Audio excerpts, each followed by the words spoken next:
bienvenidos a otro capítulo de The Global Land Factor en español. Asegúrate de suscribirte al canal ahorita mismo porque no tienes nada que perder y mucho que ganar, como esta historia de Misael. Es un dominicano con un corazón que palpita al ritmo de conga, tambor y güira, y por sus venas circulan glóbulos de mangú.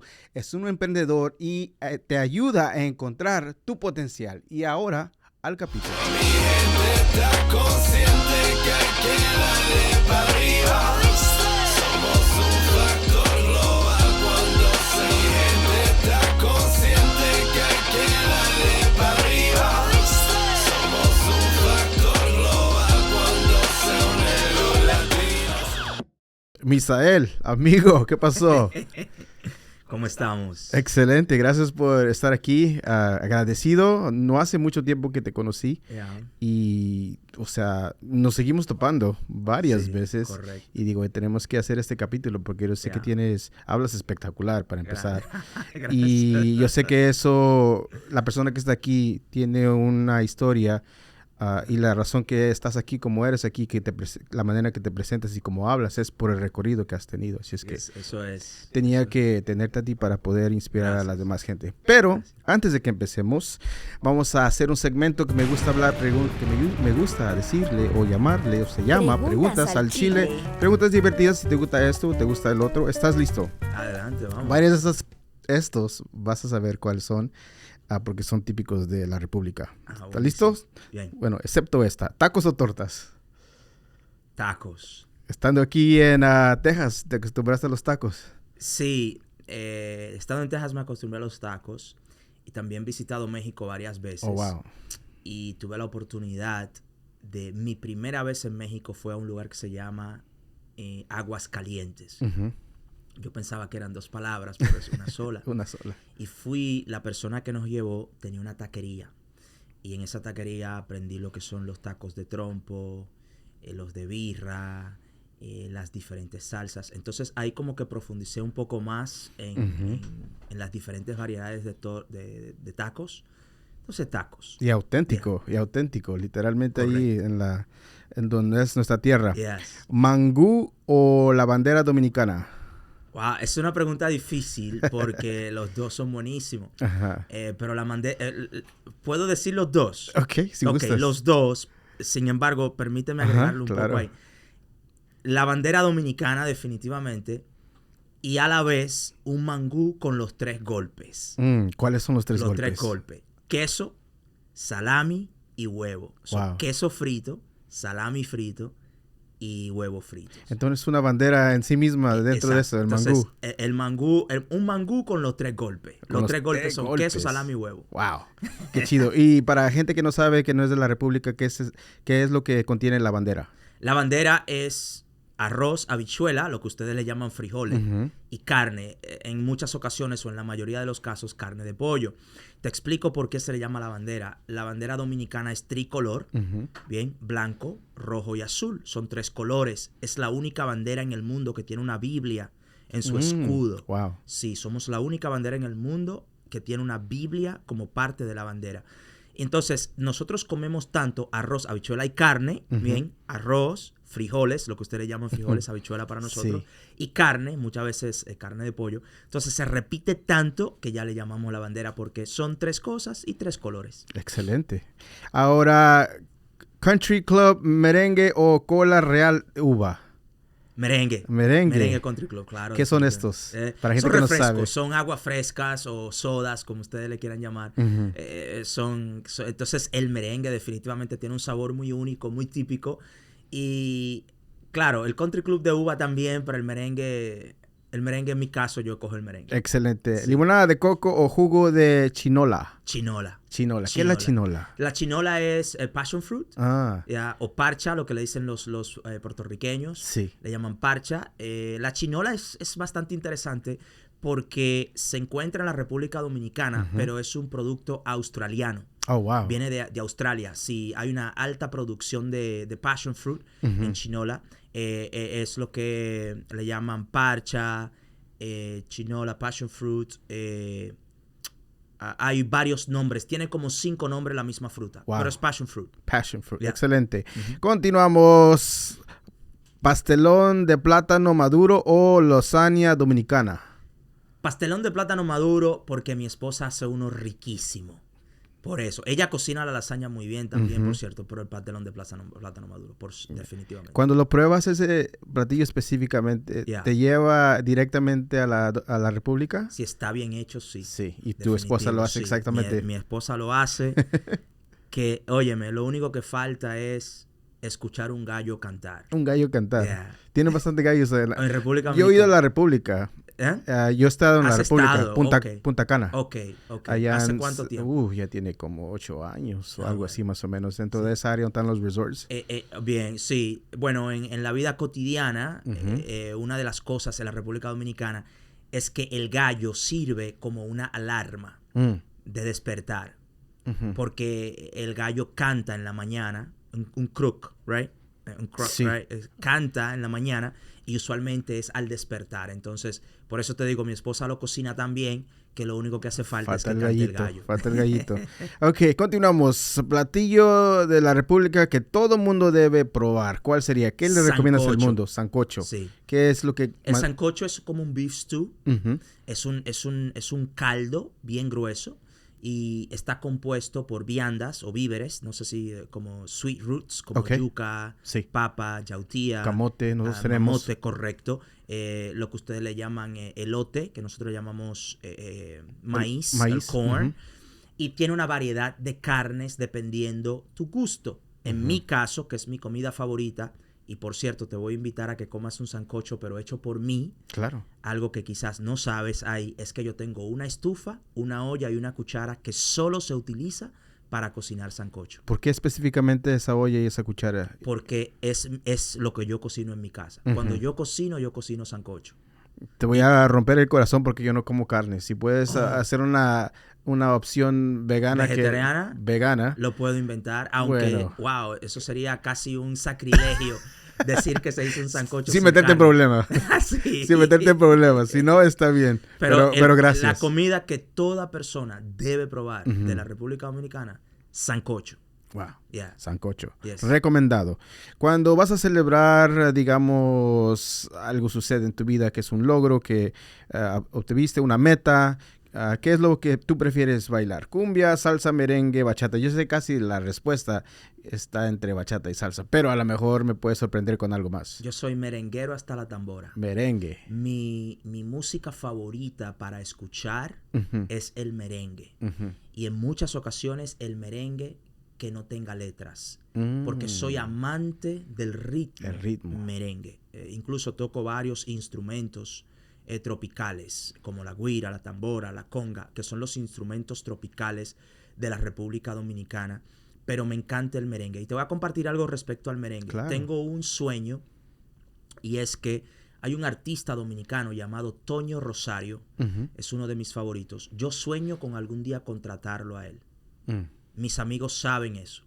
El que me conoce sabe que un día antes de yo irme de esta tierra, si Dios me lo permite, yo voy a contratar a Toño Rosario, aunque toque para mí solo, pero yo lo voy a ¿Por qué contratar. específicamente él y específicamente que te toque a ti? ¿Por qué o por qué Porque quieres escucharlo? es uno de los merengueros icónicos de la República Dominicana. Ujú. Me gusta su música, su banda musical es extremadamente buena, muy buena música. Ujú. Y es un merenguero que tiene una trayectoria, no sé, me voy a equivocar, unos 30, 40 años o más. Pero es un merenguero excelente. Uno de los mejores de la República Dominicana. Aparte de eso, ¿por qué te llenaría de satisfacción que tú obtengas que pueda tocar para ti? Porque que me gusta y es un sueño. Él es un artista muy altamente cotizado, que ha ganado muchísimos premios, ha viajado por todo el mundo. Es un artista de muy alta gama. Entonces me encantaría contratarlo para un evento mío, tenerlo en mi fiesta. ¿Dónde surgió específicamente ese sueño para ti? Porque es un poquito random, digamos, para otras personas, pero para ti te encanta el merengue, así es que... Yes. Pero otra cosa es específicamente el sueño que quieras. Es uno de ellos. Ujú. Es uno de ellos. En cuanto a música, yo quiero contratarlo a él. Me gusta su música. Incluso ahí te puedo quizás compartir un video donde yo salgo en algunos videos por ahí imitándolo a él, cantando e imitándolo a él. Entonces me gusta su música. Pero específicamente, ¿te acuerdas el momento donde surgió ese sueño de querer tenerlo a él? No hay como un momento en específico. Es que lo he escuchado tantas veces y lo he visto de lejos, nunca lo he conocido en persona. He estado en lugares donde él ha tocado, yo lo he visto en tarima de lejos. Lo he visto grabar un video, estaba en un lugar, en un parque en una ocasión, donde él estaba grabando un video y de nuevo, de lejos, lo pude ver. Pero no te puedo decir como que hubo un acontecimiento, algo que él hizo, que algo sucedió en mi vida. No. Bueno, él tiene una canción que se llama Resistiré, que sí es una de mis canciones favoritas, porque habla de la resistencia. Dice, resistiré para seguir viviendo. Me volveré de hierro para endurecer la piel. Y aunque los vientos de la vida soplen fuerte, yo resistiré. Yo resistiré. Y esa es una de las canciones favoritas mías porque me habla a resiliencia, a resistir. Entonces quizás de ahí nace. Nunca lo había pensado cómo nace, pero es que lo he escuchado cientos, miles de veces. ¿Crees que esa canción es el himno de tu vida en un cierto punto de tu vida? Es una de quizás 3 canciones. Sí. Sí. Los que me conocen saben que tengo 3 o 4 canciones y esa es una de ellas, definitivamente. ¿Y las otras? Hay otra de un artista que se llama El Jeffrey, que dice, voy a ser grande, grande, tan grandes fueron mis sueños. Pero tienes que pasar toda la playlist para escucharlos. Ya, sí, está Voy a ser grande, Resistiré de Toño Rosario, está Llegar arriba de un artista que se llama René González, esa es una canción cristiana, y está Tocar el cielo de Marcos Yaroide. Wow. Sí. Más seguro yo las he escuchado todas, pero ahorita los nombres no me suenan, pero me encantaría si me las puedes compartir. Exacto, sí. La de Marco Yaroide tiene una letra, dice, llegar arriba para muchos es imposible. Tocar el cielo, es decir, como hay veces que se puede ver como difícil al avanzar, claro, pero tienes que mantenerte enfocado. Son canciones muy, muy impactantes. Y esas 4, el que me conoce sabe. Si te subiste en mi vehículo por más de 30 minutos, vas a escuchar una de esas canciones.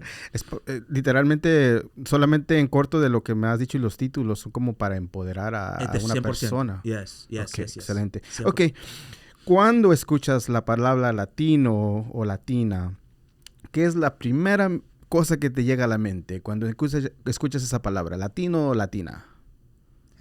Resiliencia. No miedo a nada. Imposibilidades no existen. Somos duros, somos resistentes, somos adaptables. Cuando yo escucho esa palabra me lleno de orgullo. Yo soy orgullosamente latino. Y a pesar de que tengo mucho tiempo viviendo en Estados Unidos, trabajo todos los días para que no se me borre mi acento dominicano y no desconectarme de mis raíces. Lo mejor que a mí me ha pasado en toda mi vida es haber nacido siendo latino. Excelente. La siguiente pregunta ya la contestaste, que si te molesta que te llame latino. Para nada, al contrario. Me molesta personas que tratan de ocultar ser latinos. Sí. Eso sí. Pero yo he estado en diferentes continentes. Yo he caminado en Europa, he caminado obviamente en Norteamérica, he estado en Latinoamérica, Centro, Suramérica, Europa del Este. He estado en Canadá en diferentes lugares. Sí. He estado por lo menos en 35, 40 de los 50 estados. Wow. Y donde yo llego orgullosamente dominicano. Incluso, no sé si lo tienes ahí, pero te voy a decir cómo me gusta que me presenten. Dominicano.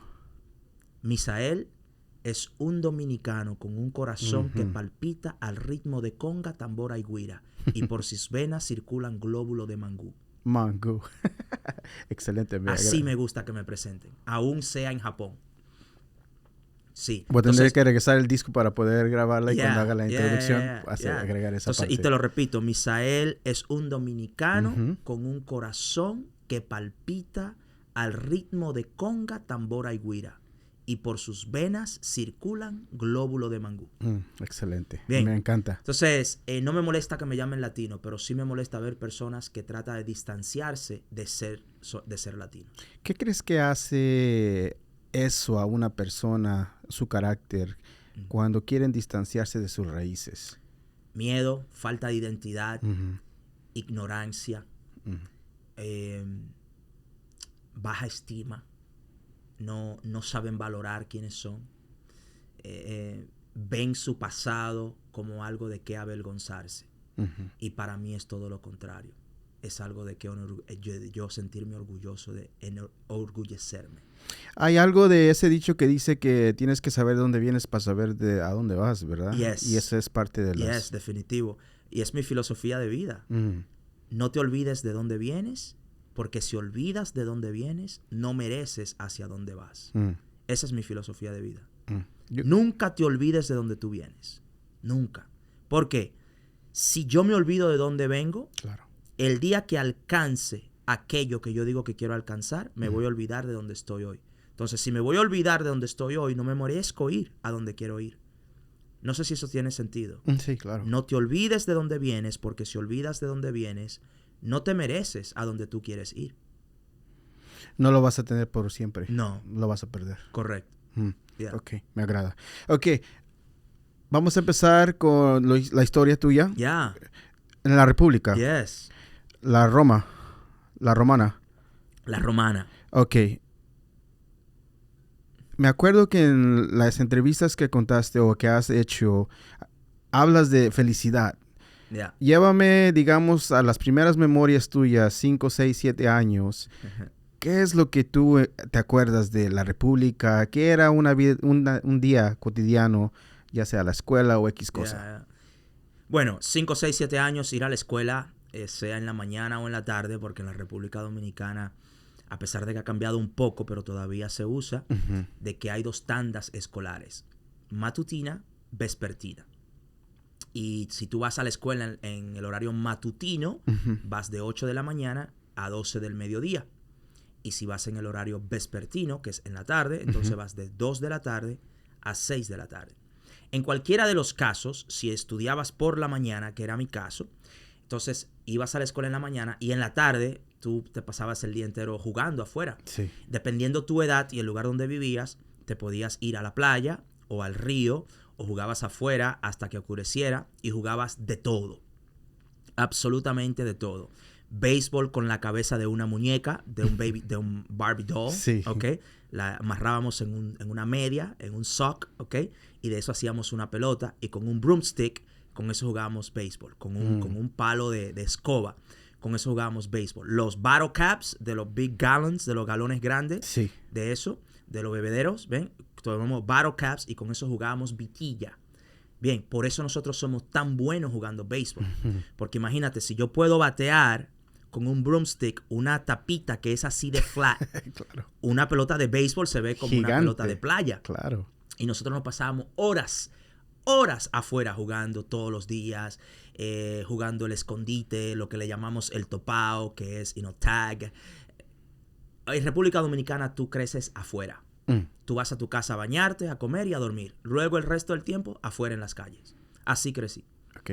Dentro, creciendo y siendo hijo de pastores, Yes. es un poquito diferente para ti, tu infancia y cómo se siente y las cosas que ves porque estás en todos lados Sí. normalmente. Sí. ¿Se te ve que eres un poquito diferente a los demás porque de la familia que eres o no necesariamente para ti?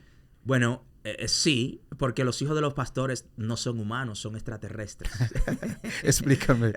Bueno, porque como tú eres un hijo de pastor, Ujú. las expectativas son extremadamente altas y todo el mundo te trata de una forma como que tú tienes que ser perfecto.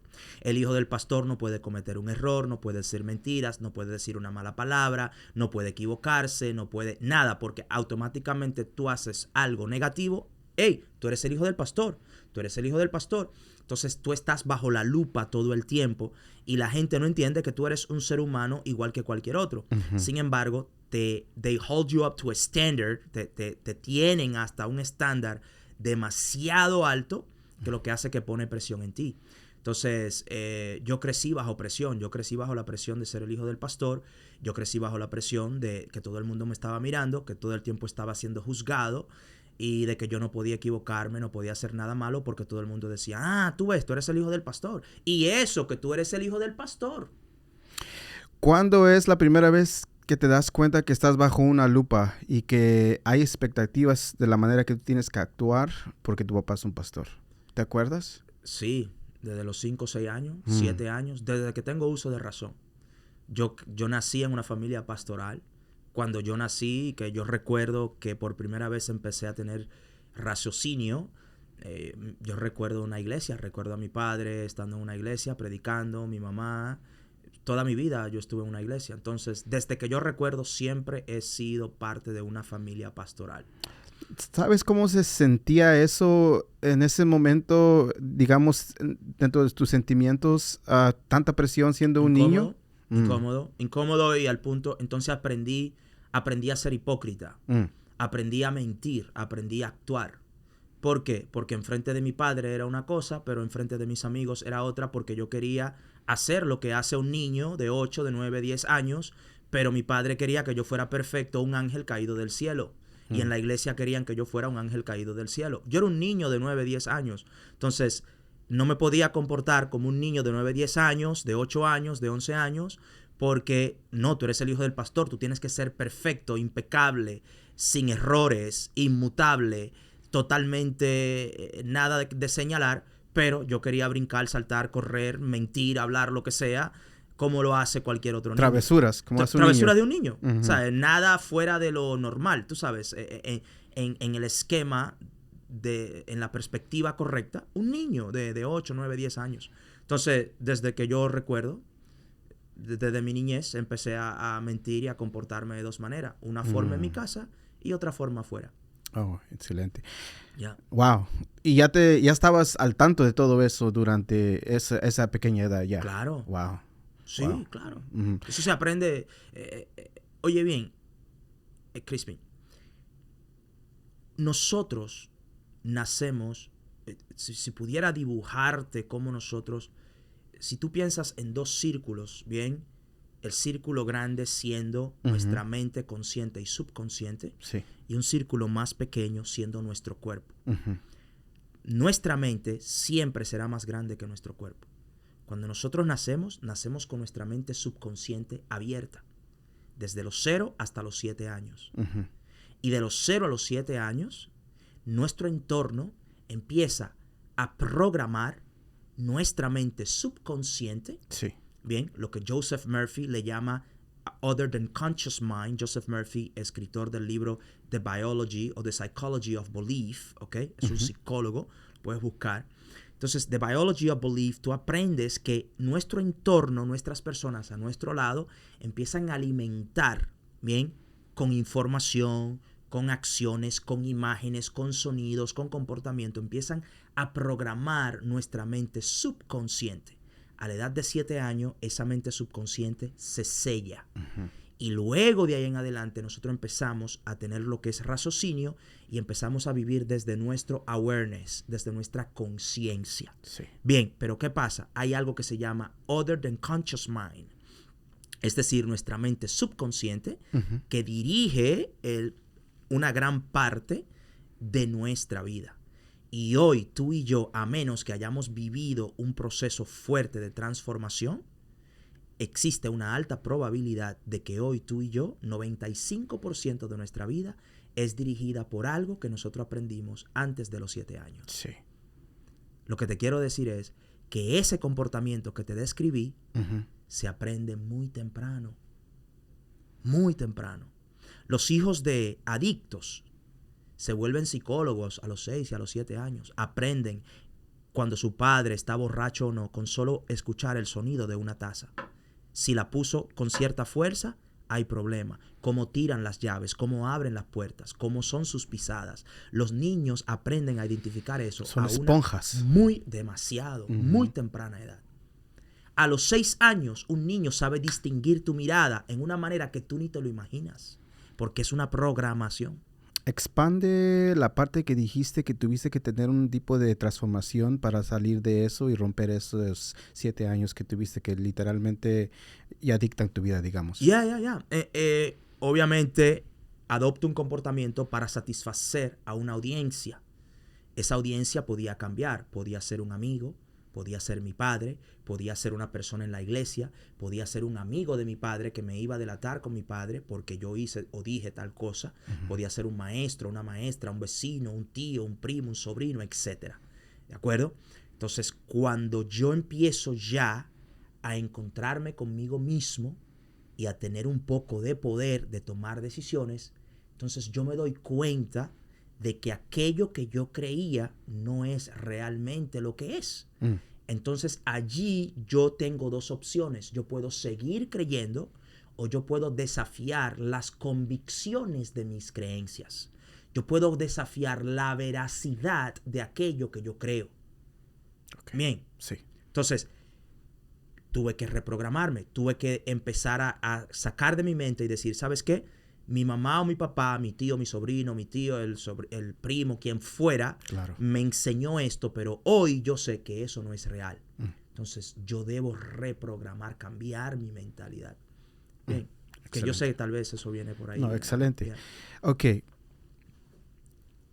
Todo va bien. Igualmente aprendes a mentir hasta X cosa, 2 vidas, digamos. Pero algo sucede en enero 1998. Yes.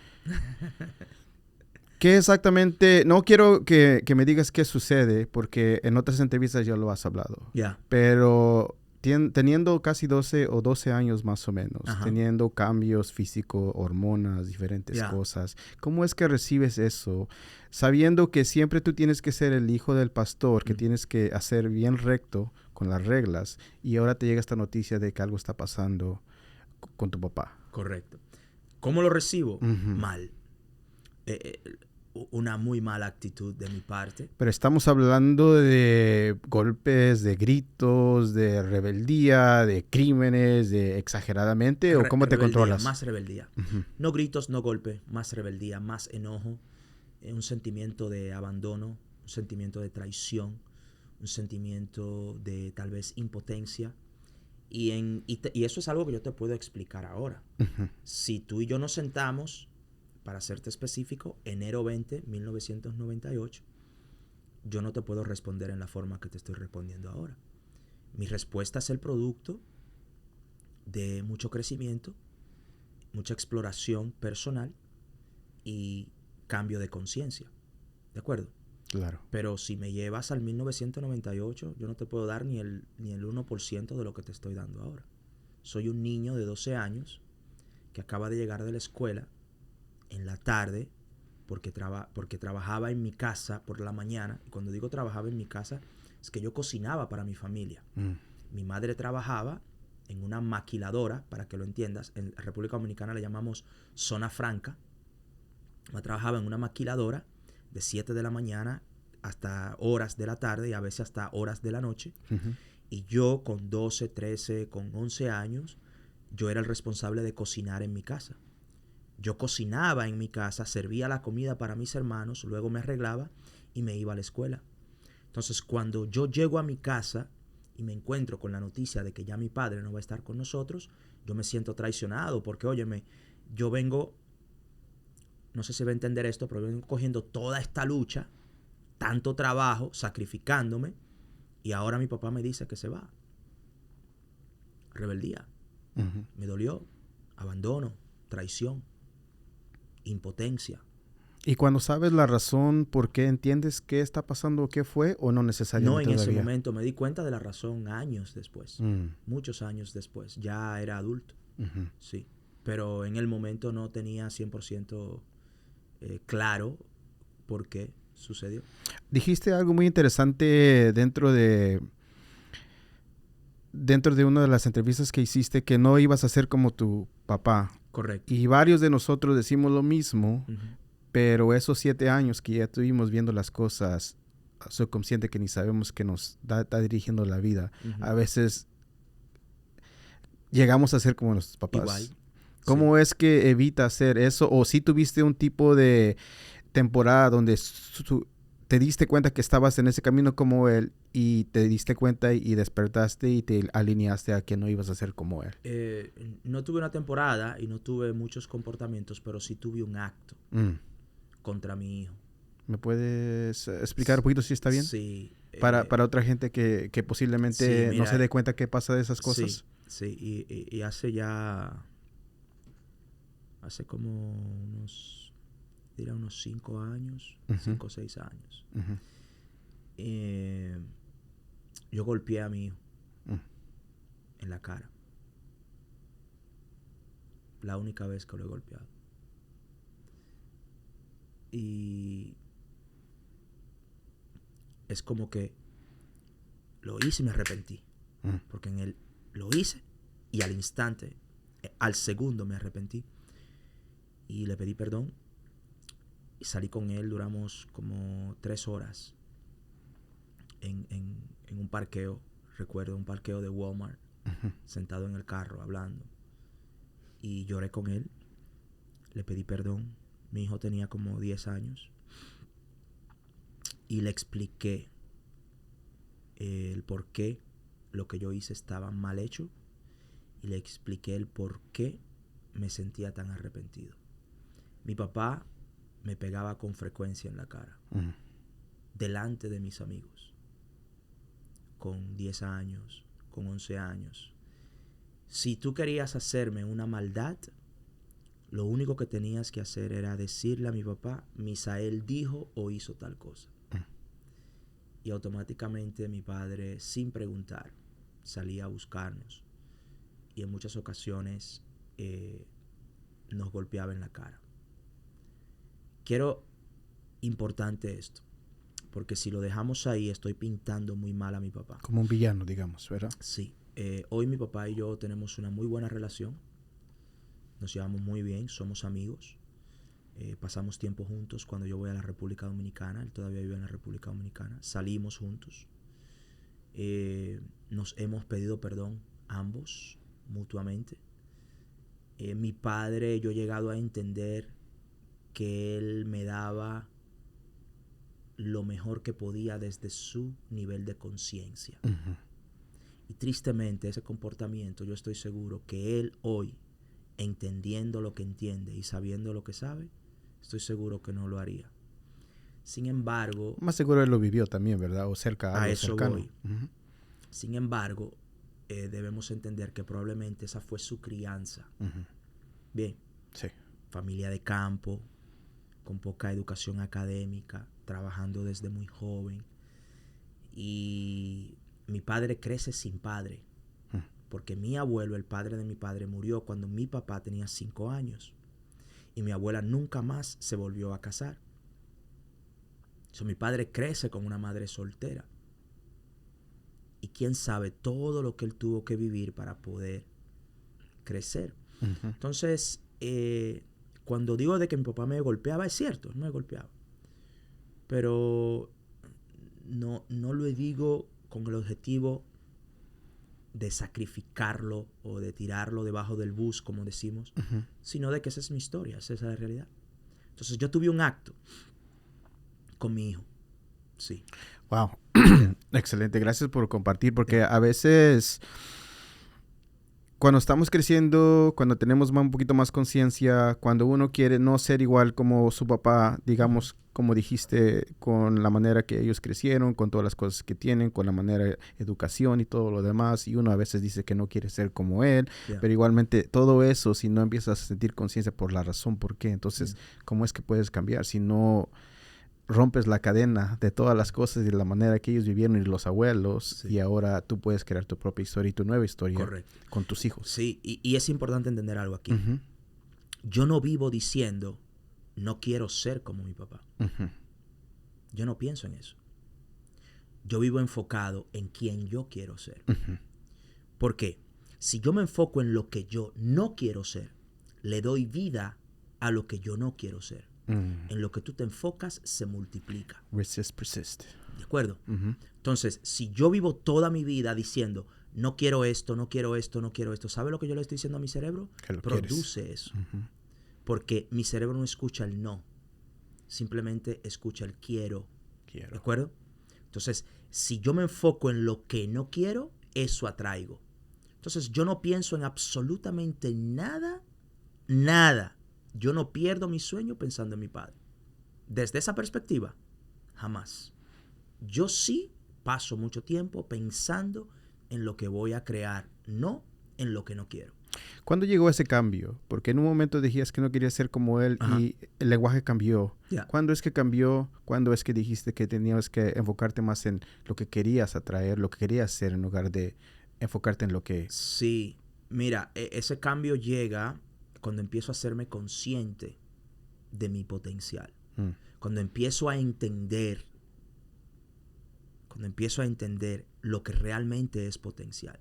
El cambio llega cuando yo empiezo a hacerme consciente de mí mismo. Ahí empieza el cambio. El cambio llega, Crispin, cuando yo empiezo a entender que yo soy el responsable de donde yo estoy. De que hay un punto en nuestras vidas, hay un punto en tu vida, en mi vida, donde ya nuestros padres no son responsables. Hay un punto en mi vida donde ya yo decido. Entonces, oye bien, y a las personas que van a escuchar, que van a ver esto, escucha bien esta parte. Uh-huh. Tú no eres culpable de tu nacimiento, pero eres responsable de tu crecimiento. Tú no eres culpable de tu nombre, pero eres responsable de lo que significa tu nombre, de lo que representa tu nombre. Uh-huh. Tú no eres culpable de donde naciste. Tú no escogiste nacer en México o donde nacieras. Yo no escogí nacer en la República Dominicana, pero sí yo escojo hasta dónde yo crezco. Y hubo una etapa en mi vida donde si llovía era culpa de mi papá. Si me iba mal en la escuela era culpa de mi papá. Si comía y me caía mal la comida era culpa de mi papá. Todo lo que pasaba negativo en mi vida yo lo culpaba a mi padre. Y cuando yo entendí que había muchas cosas que ya mi papá no era el culpable de eso, que yo era el responsable, empezó a cambiar mi lenguaje, empezó a cambiar mi mentalidad, empezó a cambiar mi actitud, empezó a cambiar la forma en cómo veo las cosas, porque era mi responsabilidad. ¿Llegó el perdón primero para poder salir de ahí o empezó primero ese pensamiento que tú eras responsable y luego llegó el perdón? ¿O cuándo es que llega el perdón? Porque eventualmente eso es parte de las cosas que te va a impulsar a querer ser responsable de tú mismo y no alguien más. El perdón llegó primero. Primero llega el perdón porque el perdón sana. Uh-huh. La falta de perdón te enferma. Ese era mi caso. Uh-huh. Bien. Mira, es normal o es muy común que cuando una persona se muda desde la República Dominicana a Estados Unidos, sí, esa persona aumenta de peso. ¿Por qué? No sé, pero aumenta de ¿Cómo peso. le llaman? ¿Hay un nombre para eso? No, de verdad, sube de peso. Nosotros le decimos, si en República Dominicana, en algunos casos, bien, si tú estás gordito, te dicen tú te buena. Es decir, tú estás económicamente bien, todo está bien. Si tú estás delgado, dice tú estás mala. ¿Ok? Porque sí, así pues, eso lo adoptamos mal. Nosotros. Entonces, ajá, ¿qué pasa? Yo siempre he sido delgado. Bien, claro, ahora estoy un poquito más, pero mi naturaleza es que yo soy delgado. Uh-huh. Entonces, si tú miras atrás, 23, 25 años atrás, yo era un joven extremadamente delgado, muy delgado. Me mudo a Estados Unidos y la expectativa era que aquí en Estados Unidos yo iba a engordar, yo iba a subir de peso. Y adivina qué sucedió. No subí de peso. ¿Perdiste peso o te quedaste igual? No subí de peso. Yo llegué casi hasta los 20 años y pesaba 137 libras. Mi hijo tiene 16 y ya pasa de eso. Y yo no lo entendí en ese momento. Pero te voy a explicar algo que entiendo ahora. Uh-huh. Yo tenía odio hacia mi padre. Yo me mudé a Estados Unidos con odio en mi corazón hacia mi padre. 2003, 2004, 2005. Odio, yo odiaba a mi papá. Yo no hablaba con mi papá. Desde el año 1998 hasta el año 2006, yo no tengo contacto con mi padre.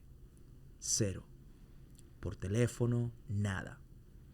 Y de repente, por alguna razón que tristemente hoy no te puedo explicar, pero se despertó en mí una hambre de establecer contacto con mi papá. Y empecé a sentir esa hambre. Hasta que, ¿sabes qué? Voy a buscar a mi papá. Voy a tener contacto con mi papá. Y no me tomó mucho tiempo. Encontré un teléfono, encontrar contacto con él. Y lo llamo. Y cuando lo llamo, obviamente él no sabe quién lo está llamando. Ujú. Él contesta. Claro. Y cuando él contesta, yo digo algo más o menos como esto. Él contesta, hello. Y yo le digo, hello. Este es Misael, tu hijo. Tú no me conoces, yo no te conozco. Lo único que yo te estoy llamando es para decirte que tú no sabes dónde yo vivo, cómo yo vivo, con quién yo vivo, cómo yo como, de dónde yo como, si estoy bien, si estoy mal. Tú no sabes nada de mí y yo no sé nada de ti. Pero te estoy llamando para pedirte perdón. Y hubo un silencio en el otro lado del teléfono.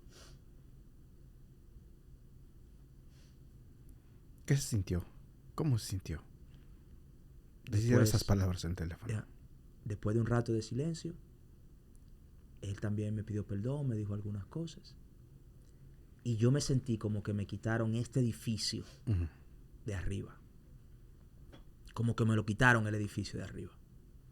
Y yo empecé a llorar, a llorar, a llorar, a llorar, a llorar. ¿Tú has visto cuando agarra una soda de lata y... Sí. Y empecé a llorar. Y yo lloré por horas. Y en mi mente, yo quería parar de llorar. Pero yo no podía parar de llorar. Ya llegó un punto donde yo decía, óyeme, pero ya, párate.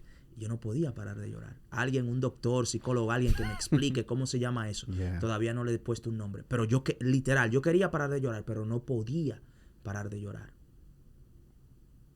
Bien. Y luego de horas de llorar, obviamente, paré de llorar. Y pasé de 137 libras a 194 en menos de 6 meses. Wow. El perdón me sanó. Perdonar a mi papá me sanó. Me puse full así, lleno, al punto que me metí a trabajar para la tienda Hollister en el mall, sin camisa, con el pelo largo. Te voy a mandar algunas fotos. Oh, wow. Sí. ¿De modelo? Modelo. Ah. Six pack, everything en la tienda, todo, sin camisa en una tienda. Salí en una campaña en las bolsas del mall. Estaba mi cara como por 6 meses. Yo traje un mall. Oh, wow. Sí. Qué Te voy a mandar chido. algunas fotos. Pelo largo, six pack, no camisa, sí, jacked. Jacked. 190 y algo de libras en menos de 6 meses. Wow. Después de que pasa el perdón, entonces ya empiezas a la responsabilidad de uno mismo que tiene Yes. control. ¿Cuándo Yes. es que se presenta eso para ti? Eso empieza por ahí ya año 2006, 2007. Yo estoy ya para esa época yo estoy en la universidad. Ya yo estoy en la universidad. Todavía mi padre está en la República Dominicana, pero ya yo estoy más independiente. Viví en Boston, Massachusetts. Mi madre está en Boston, vive en Massachusetts. Entonces, Sí. ya estoy en la universidad, ya estoy más independiente y empiezo a entender de que es mi responsabilidad, de que depende de mí, de que depende de mi esfuerzo, obviamente la ayuda de Dios, pero depende de mi esfuerzo, de mi enfoque, de mi empeño, y empiezo a hacerme responsable de mi vida, de mis acciones, de mis actos, y dejo de culpar. Porque, ¿qué pasa, Crispin? Oye, ven, cuando tú tienes una mentalidad de víctima, Ujú. para ti todo el mundo es un predador. Ujú. ¿Ven? Sí. Y muchas veces no es que tú eres arrogante. No. Muchas veces es que yo tengo baja estima de mí mismo. Muchas veces no es que tú eres que hablas muy duro. Muchas veces es que yo soy muy bajito. Ujú. Muchas veces no es que tú eres muy agresivo. Muchas veces es que yo soy demasiado pasivo. ¿Me sigues? Entonces, muchas veces lo que yo veo en ti es un reflejo de mí mismo. Y yo quiero culparte por mis emociones, por cómo yo me veo, por cómo yo me siento. Y por eso yo digo, es tu culpa. No, no es tu culpa. Es mi responsabilidad. ¿Leíste un libro o alguien te lo hizo entender que eso necesitabas de responsable uno mismo? ¿O exactamente cómo pasó? Yo he leído muchos libros. Después, más adelante, años después, sí. Pero empieza con la Biblia. Proverbios, el libro de los Proverbios. Y yo vine teniendo como esos flashes así en mi vida, pero también yo soy demasiado bendecido, muy, muy bendecido, porque yo me encontré con las personas correctas, personas que hasta el día de hoy yo le llamo mentores. En aquel entonces yo no le llamaba mentores, yo le llamaba amigos, pero ahora mirando hacia atrás yo entiendo que son mis mentores, fueron mis mentores, fueron personas que me enseñaron a ver mi potencial, que me enseñaron a creer en mí, a ver más allá de lo que yo podía ver. ¿Cuándo se alinea esas conversaciones que tuviste en el campo de golf que decían que tenías potencial a cuando tú empezaste a atender tu potencial? ¿Te acuerdas cuándo fue? Pasaron 6, 7 años. Sí, más o menos. ¿Qué despertó en ti cuando empezaste a ver eso? Que tenías el potencial que ellos habían visto hace muchos años en el campo de golf. Mira, el mejor regalo que una persona te puede dar es hacerte consciente de tu potencial. El mejor regalo que yo he recibido en toda mi vida es hacerme consciente de mi potencial. Conciencia de potencial. Potencial, ¿qué es eso potencial?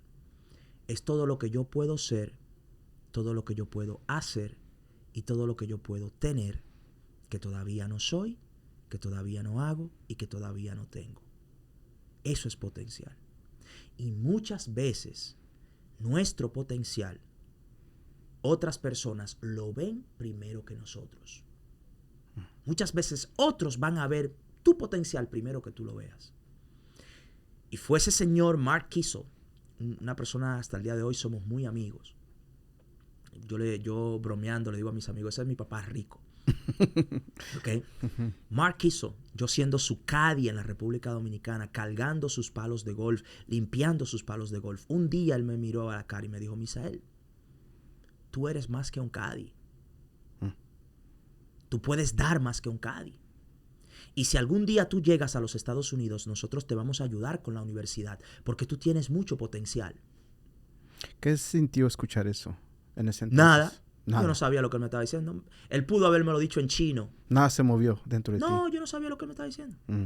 Para nada. ¿Por la diferencia del lenguaje? No. No más nada flotaba en ti. Me lo dijo a través de un intérprete, porque él siempre ha hablado inglés. Me lo dijo a través de una persona, un intérprete. Pero de todas formas, aunque me lo hubiese dicho en español, en ese momento yo no sabía lo que él me estaba diciendo. Yo no hablaba ese lenguaje. Yo no hablaba ese nivel de conciencia. No existía en mí. ¿Se te quedaron grabadas esas palabras de todos modos? Okay. Sí, luego mirando hacia atrás yo dije, wow, pero lo que Mark me dijo, ahora yo lo entiendo. Me llevó años entender eso. Y luego de años, yo recordé que él me dijo eso. Yo dije, wow. ¿Se te enchinó la piel? Sí. ¿Cuando te acordaste? Claro. Yo a veces hasta lloro pensando en eso. Sí, porque es que él vio en mí, primero que yo, lo que yo podía hacer. Sí. Él vio mi futuro. Él vio mi futuro cuando yo solamente podía ver mi presente. Él vio Misael en 10, en 15 años, cuando yo no podía ver Misael a 2 horas. Y él me dijo, tú eres más que un caddy. Tú tienes mucho potencial, me dijo. Y si tú vienes a Estados Unidos, te vamos a ayudar con la universidad. Y pasaron 6, 7 años de eso. Y luego, después, mirando hacia atrás, yo decía, wow, pero lo que Mark me dijo, ahora yo lo entiendo. Porque cuando yo me hago consciente de mi potencial, óyeme, yo no sé si tú puedes entender lo poderoso que es hacerte consciente de tu potencial. Ejemplo. Me imagino, ¿tú sigues algún deporte? ¿Cuál es tu deporte favorito? UFC ahorita. ¿Ah? UFC, ok. MMA. Ay, no sé nada de eso. Dime un deporte que nosotros los humanos podamos entender. Fútbol americano. Ok, fútbol americano. Ok, fútbol americano. Perfecto. Ok. Tom Brady. ¿Cierto? Sí. Soy un fanático de Tom Brady y los Patriots están en el Super Bowl. El Super Bowl este año. Yes. Recuérdate que viví en New England por mucho tiempo. Ok. Tom Brady. Bien. ¿Sabes tú quién fue la persona que por primera vez le dijo a Tom Brady, hey, tú puedes ser un buen futbolista? No, pero me acuerdo que dijiste en la entrevista que a él nadie lo entrevista a él para decirle por qué o qué vio en él que tenía el potencial. Exacto. La persona que hizo que Tom Brady se hiciera consciente de su potencial para jugar fútbol es tan importante como Tom Brady. A esa persona hay que darle también un anillo de Super Bowl.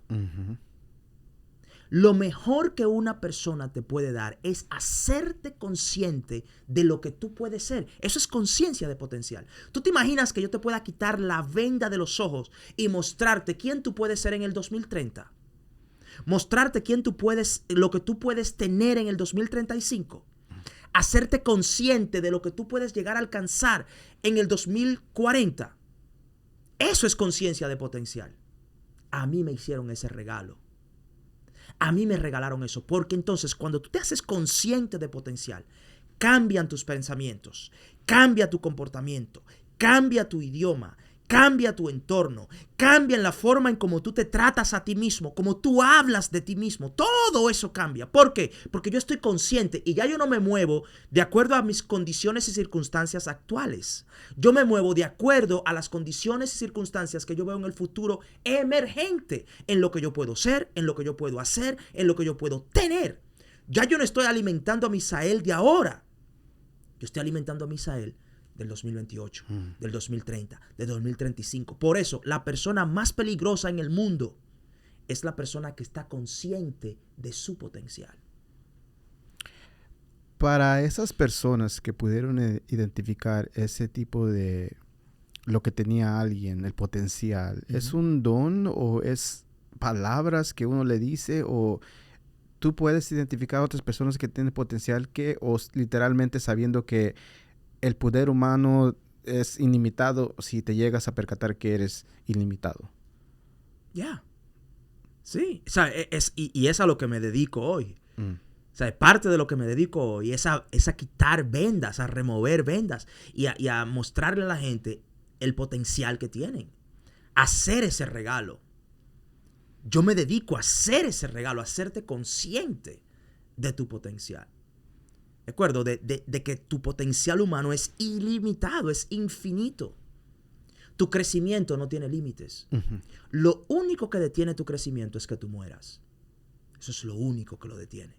Después no hay nada en esta tierra que pueda detener tu crecimiento. No existe fuerza humana o creada por humanos que pueda detener tu crecimiento.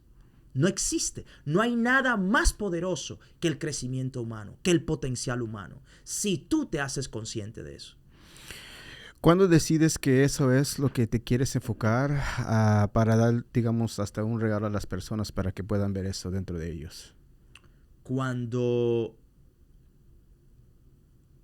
decido tomar esto al 100%, así, a dedicarme a ello. Cuando, sin saberlo, ya lo estaba haciendo en otras personas y entonces empiezo a ver resultados. Ahí. Y yo venía haciéndolo sin saberlo.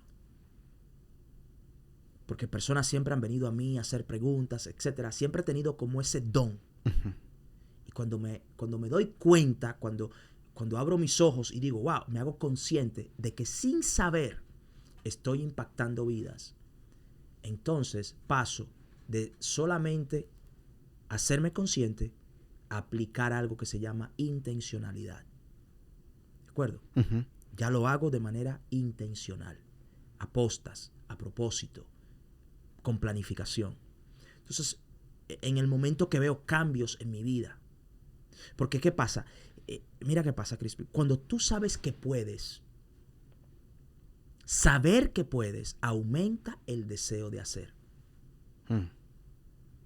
¿Tiene sentido eso? Sí, porque te limita cuando piensas que no puedes y te paraliza. Correcto. En lugar de saber que puedes. Correcto. Y solamente lo único que sabes es ir derecho. ¿Alguna vez te ha pasado que no tienes dinero? Y como no tienes dinero, no tienes ganas de salir. Todo se cierra. Ya. Pero también alguna vez te ha pasado que tienes dinero y automáticamente tú tienes ganas de salir. ¿Para dónde que vamos? ¿Quieres ir para el mall? ¿Quieres restaurante? ¿Quieres ir de vacaciones? ¿Quieres? Porque tienes. Saber que puedes aumenta el deseo de hacer. ¿De acuerdo? Sí. Y cuando yo me di cuenta que podía ayudar a otros, eso aumentó mi deseo de ayudar a otros. ¿Fue dentro de una conversación con alguien en particular o nomás de repente hablando dijiste, esto es lo que he hecho todo este tiempo? ¿Por qué no puedo hacer otro más? Empecé a buscar.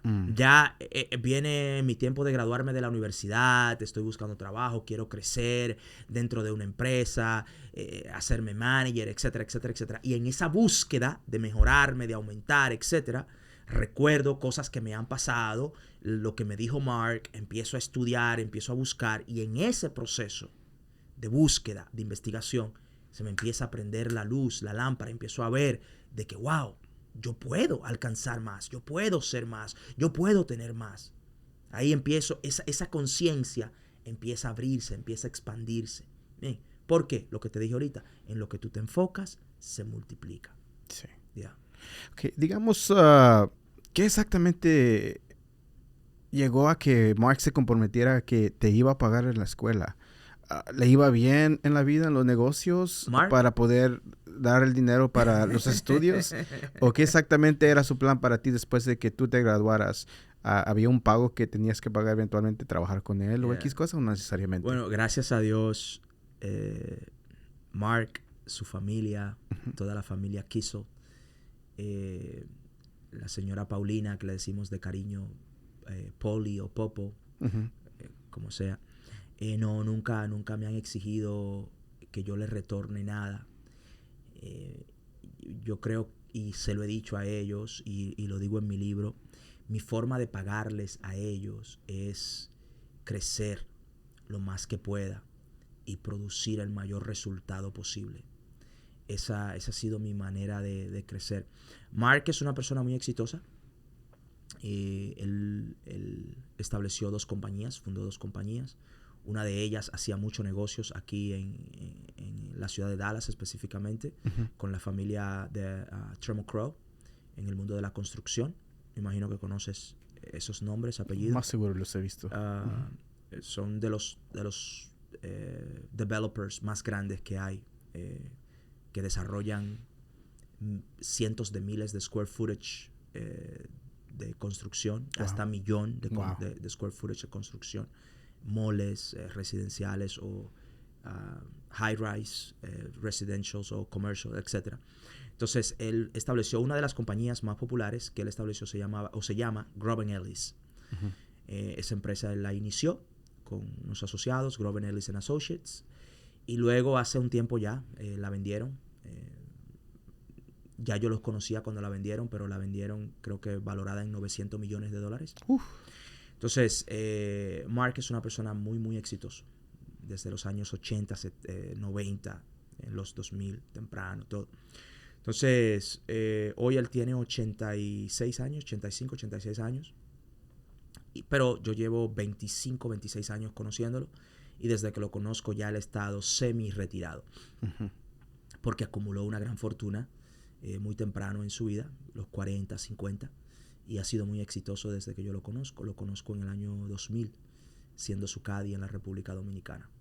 ¿Okay? Entonces, no, lo que ellos vieron en mí, ¿bien? Fue una persona que le mostró resiliencia, un deseo de vivir. Recuerda, ¿cómo nos conocemos?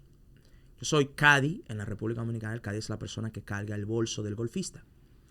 Y estas personas van a jugar todos los días porque son socios del club. Y todos los días iban a jugar. Entonces yo me di cuenta de que estas personas iban todos los días a la misma hora a jugar. Bueno, pues de manera inteligente, ¿qué yo hacía? Yo me aseguraba de esperarlos. Y ya me hice fijo con ellos. Y todos los días a las 2 de la tarde, ellos llegaban y yo para irme a jugar con ellos. ¿Qué tuviste en ellos para poder específicamente ser su caddy de ellos? Si supieras que lo único que yo vi fue repetición. Yo no vi más nada. Mira qué pasa. La forma en cómo funciona el mundo de los caddies, específicamente en la República Dominicana, tú no eres un empleado del campo de golf. Tú no eres un empleado del hotel o de la casa club. ¿Como contractor o algo así? No, exacto. Tú eres un contratista, Ujú. un contractor, un contratista que su sueldo es la paga que te da el jugador. Bien. Tips. Propinas solamente. Sí, no propinas porque hay un fee establecido. Ok. En mi tiempo eran $20-25. Ya eso ha aumentado, pero en mi tiempo eran $20-25 por carrito. Bien, y cada carrito puede llevar 2 personas. Y lo máximo que tú puedes atender son 2 carritos. Dígase, 4 personas. Entonces, si yo iba con 2 carritos, me dan 25 y 25, yo me ganaba $50. Y las rondas de golf duran 4 horas aproximadamente. So, yo podía hacer un loop, lo que se llama un loop por la mañana. Un loop es caminar la cancha por la mañana y luego hacer otro loop en la tarde.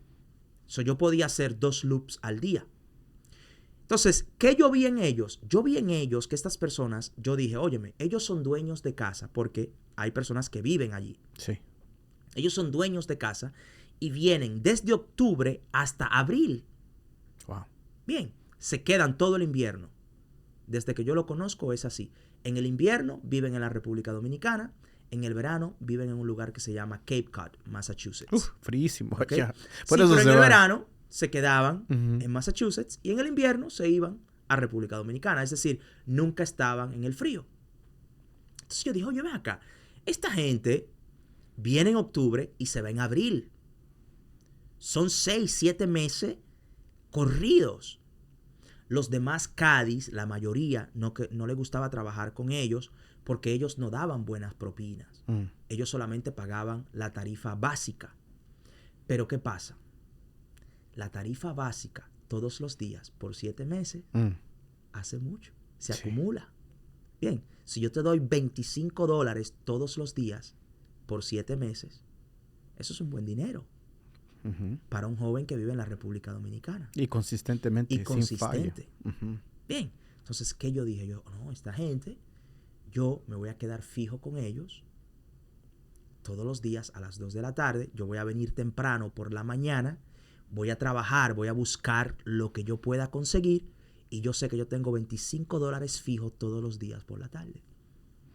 ¿Cuántas temporadas pasó eso? ¿Cuántos años?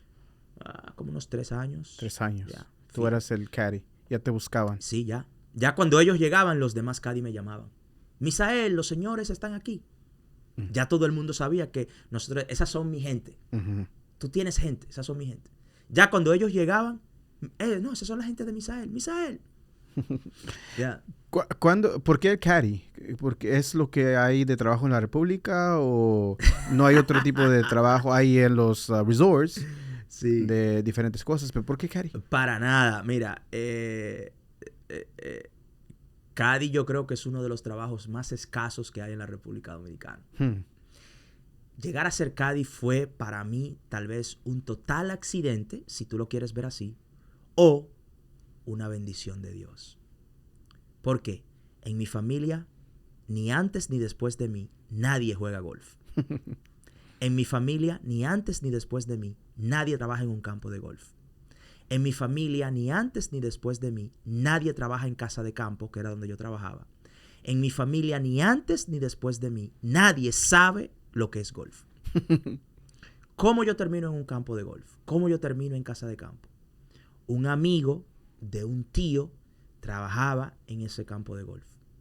Y cuando mi madre se va a Boston, a los Estados Unidos, mi tío me lleva con su amigo y le dice, óyeme, consíguemelo un trabajo ese muchacho ahí, pónmelo ahí a que se busque algo. Y me pusieron a limpiar los palos de los golfistas. Yo empecé con una toallita. Cada vez que los golfistas llegaban, mi trabajo era limpiar los palos de los golfistas. En un día estaban dando el entrenamiento para caddy y yo me metí en el entrenamiento de caddy. Ahí es donde empieza el apodo del desprogramado en ese instante porque lo Yes. tomas rápidamente lo que es un caddy. Exacto. El entrenamiento de caddy se supone que dura 18 hoyos. ¿Tú A lo mí me hiciste llevó 4. en Me 4? di tan bueno, tan rápido, que el entrenador dijo, no. Dale el uniforme. Ese tipo está como de programado. Y él me puso el nombre de programado. Wow. Y ahí se quedó el nombre del programa. Voy a ponerle a la entrevista de tu amigo en Yeah. un enlace abajo dentro de la descripción, porque yo quiero que la gente, no quiero topar todo eso porque ya lo hablaste, Ujú. por eso es que estamos saltando diferentes Ya, cosas, ya. pero él casi cubrió toda tu vida Ya. y yo quería tocar en diferentes cosas, Claro, claro. como esto. Ya. Hay una parte de la entrevista que dices que pasas hasta, de vez en cuando, tardaba como una semana para probar bocado. Ya. ¿Tu mamá ya se veía venido acá o por qué pasaron hambre si tu mamá estaba allá? No, mira, es una parte muy interesante de nuestra vida. Ah, No, incluso todavía vivíamos con mi papá. Sí, todavía vivíamos con mi papá. Mi padre era pastor. Entonces, nosotros nacemos en La Romana. sí. Bien, todos mis hermanos y yo somos de La Romana. Y cuando tenía como unos, tal vez 7, 8 años, a mi padre lo trasladan de la ciudad de La Romana a la ciudad capital, Santo Domingo. Ujú.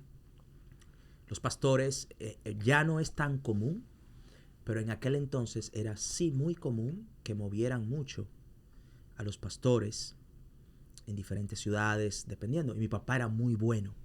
Y lo mandaron a la iglesia central, lo que en aquel entonces, ya no, pero en aquel entonces era la iglesia más grande de la ciudad capital. Okay. Mi papá era un tipo muy popular. Lo mandan a esa iglesia. Y entonces, estando en esa iglesia como pastor, mi papá tiene un problema moral. Bien, tiene una relación extramarital. Y es expulsado de la iglesia. Nosotros nos vamos a vivir a un barrio, a un vecindario de muy baja clase de la ciudad capital, un barrio llamado Los Guaricanos. Bueno, pues ahí vamos. Y en ese lugar entonces nosotros vivimos, tristemente, un periodo de crisis, de miseria, de una escasez extrema. Mi padre no tenía ningún tipo de trabajo porque todo lo que él había hecho toda su vida había sido pastorear una iglesia. Mi madre, y por igual, bien. Entonces nosotros no teníamos ningún tipo de ingreso. Y en aquel lugar nosotros vivimos literal, pasamos mucha hambre, mucha hambre. Y es allí entonces donde a veces nosotros comíamos una vez a la semana. A veces yo me iba a la casa de un amigo, de un vecino, y pasaba muchas horas allí hasta el punto de que cuando ellos comían, entonces me brindaban. Y así pasamos mucho tiempo, meses, tal vez años. Siendo la religión en general de tu historia Yeah. no es, digamos, la cosa maravillosa de tu vida porque causó mucho dolor, aparentemente. ¿Por qué nunca te peleaste con lo que sería la fe y eso y no creer? Sí lo hice. Me imagino que sí, pero Sí. ¿por qué regresar después de tanto dolor, digamos? Sí, porque cuando estaba mi padre, la fe era impuesta. Mm. Pero ahora es por mi propia elección. ¿De acuerdo? Sí. Entonces es diferente. En aquel entonces a mí me forzaban a creer. Después de grande yo elegí creer. Yo sigo creyendo, pero ahora no es por imposición. Yo sigo creyendo, ahora es por comprensión. Cuando llegas aquí a los Estados Unidos tienes varias cosas que también te pasa, pero hay algo específicamente que siempre hablas, la reliciencia, que normalmente hablas que te preparó desde chiquito, las Correcto. hambres, Yeah. hasta llegar aquí, Yeah. vivir en tu carro por un mes. Por 3 meses. Por 3 meses. Yeah. Todo eso ya te estaba como Yeah. alistando para todas las cosas que vinieran, ya sabías cómo maniobrarlas. Sí. Tú sabes que ahora, sentado donde estoy, con el nivel de conciencia que tengo, te puedo decir que todo en tu pasado fue la preparación para tu futuro. Uh-huh. Todo. Yo pudiera voltear la moneda y empezar a hacerte preguntas. Y te puedo garantizar que todo lo que viviste en tu niñez te preparó para algo en tu adultez. Todo. Todo. Absolutamente todo. En nuestra vida no sucede nada por casualidad. En nuestra vida no sucede nada simplemente por la suerte o porque la vida me jugó una mala jugada. Eso es mentira. En la vida, tu historia no es una maldición. Tu historia es tu preparación. Sí. ¿De acuerdo? Entonces, Excelentemente. todo lo que yo he pasado en mi vida fue simplemente preparándome para lo que yo me iba a convertir hoy. Todo eso, el hambre, separarme de mi padre, vivir con un padrastro que no nos entendíamos y que a raíz de tener una relación no muy positiva con mi padrastro, terminé viviendo en un carro, ¿de acuerdo? Pasar todo eso. Antes de eso, tu hermano, que también tuvieron Mi un hermano, poquito de problemas. Mi hermano por su novia, tristemente parte de su ignorancia, bien, echarme del apartamento, acusarme de algo que no fue real. Ujú. Todo eso me preparó porque hoy yo soy la persona perfecta para ayudar a aquellos que se encuentran en este momento donde yo estaba ayer. Yo soy la persona más perfecta para ayudar hoy a aquellos que se encuentran hoy donde yo estaba ayer. Ya sabes el camino. Ya, sí. Ya yo estoy preparado. Entonces, mi pasado fue mi preparación, fue mi escuela. Mi historia fue mi escuela. Lo que yo viví fue mi escuela. Misael, ¿qué te da autoridad para hablar como tú hablas, para tú decir lo que tú dices? Lo que yo he vivido. No es teoría, no es una fábula, no es que yo lo escuché, es que lo viví. Eso me da la autoridad. Sí. Y aparte de eso, todo lo que has hecho, logrado, o sea, sin el inglés, a la escuela entraste, en una institución que te graduaste con 2 degrees, no solamente uno de ingeniería, de management. Management engineering.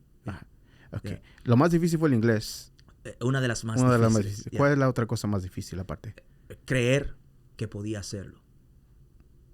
Creer que podía hacerlo. ¿Cuál era la batalla dentro de eso? Bueno, lo que sucede es que cuando no creo que puedo hacerlo, no lo intento.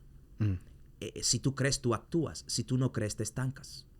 Entonces, sí, aprender el inglés fue un tanto difícil.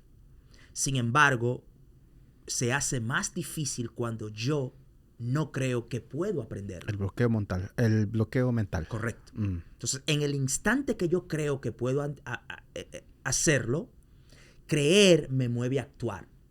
Mis creencias controlan mi comportamiento. Belief drives behavior. ¿Ok? Mi creencia controla mi comportamiento. Y yo puedo creer para bien o para mal. Yo puedo creer en lo positivo o puedo creer en lo negativo. Yo puedo creer que el inglés no es para mí y me comporto como alguien que el inglés no es para él. No levanto el libro, todo está en español o en el idioma que sea, no lo repito, no me meto en problemas, no lo mal pronuncio, no imito. Entonces eso me lleva a estancarme. Pero si yo creo que puedo aprenderlo, entonces yo cambio mi teléfono al inglés, veo películas sin subtítulos, leo libros en voz alta aunque no sepa lo que estoy diciendo, te escucho decir algo y yo lo repito, te pregunto qué significa. Entonces mis creencias controlan mis acciones. Y lo más difícil en todo lo que yo he hecho en mi vida es creer. Todavía hoy yo lucho con creencias que llegan a mi mente. Yo tengo que constantemente mantenerme reprogramándome, recordándome. ¿Por qué? Porque esas creencias quieren volver, están ahí. Bien, están ahí. Y esas creencias vuelven y vuelven y vuelven y vuelven. Yo tengo que mantenerme constantemente recordándome. Exactamente. Y es algo consciente que tienes que hacer. Porque si te dejas pasar un rato, o sea, se pueden apoderar. Entonces tienes que siempre constantemente estar. Hay un libro, uno de mis libros favoritos, se llama Como un hombre piensa, As a Man Thinketh, de James Allen. En ese libro, James Allen dice que la mente es como un jardín. Que si es dejado solo, que si tú lo dejas, hierbas inútiles crecen. Pero para que puedan hierbas bonitas florecer, tiene que ser cautelosa, delicadamente, cuidadosamente cultivado. Mis pensamientos son las semillas que yo planto en el jardín de mi mente, en lo que yo creo, en lo que yo pienso. Entonces, ¿tú quieres pensar negativo? No hagas nada. Para tú comportarte como negativo, para tú pensar cosas pésimas, malas, de atraso, tú no tienes que hacer nada, porque eso viene natural. Ahora, para tú poder pensar en lo positivo, en lo que te avanza, en lo que te mueve, en lo que te lleva a hacer, tener más, en lo que te lleva a pensar en un futuro emergente, en tú pensar en un potencial que puede ser activado y maximizado. Entonces tú necesitas poner pensamientos aquí, tú tienes que alimentarte aquí. Excelente. Yeah. ¿Qué se siente? ¿Cuál es el sentimiento cuando te gradúas? ¿Qué es lo que sientes en ese momento? Yeah. Digamos, estás cruzando el escenario donde Yeah. le van a decir tu nombre y ya tienes tu título. Para mí eso fue como que los Patriots me dieran un contrato o como que los Red Sox me hubiesen firmado. Es académicamente hablando, hasta ese momento ha sido lo más grande que yo había logrado en toda mi vida. Soy la primera persona en mi familia en cruzar un stage en los Estados Unidos. Primer título americano en mi familia. Ver a mi madre en la audiencia. Ver mis hermanos. Ya para ese entonces ver a mi esposa. Y cruzar por ese stage, escuchar mi nombre. ¿Y tu baby que ya estaba en camino? Ya había nacido. ¿Ya había nacido? Sí, Wow. nació en noviembre del 2009 y graduación es mayo de 2010. Bien, ya había nacido, pero lo aguantamos ahí por mucho tiempo. ¿Ok? Entonces, y un joven como yo, después de pasar hambre, después de pedir zapatos prestados, después de no saber entender bien las clases en el salón, de no hablar bien el inglés, yo graduarme con una beca de una universidad muy, muy prestigiosa. ¿Cómo se llama la universidad? WPI, Worcester Polytechnic Institute, una universidad extremadamente prestigiosa, ¿bien? Donde quizás yo era uno de 5 o 10 hispanos, tal vez el único que nació fuera de los Estados Unidos. Habían otros hispanos, pero habían nacido aquí en los Estados Unidos. Tal vez yo era el único de los hispanos, el único que había nacido fuera de los Estados Unidos. Wow. Y pasar por ahí, ver, eso, me siento grande, me sentía grande. En ese momento me sentía grande. Grande. Es un logro.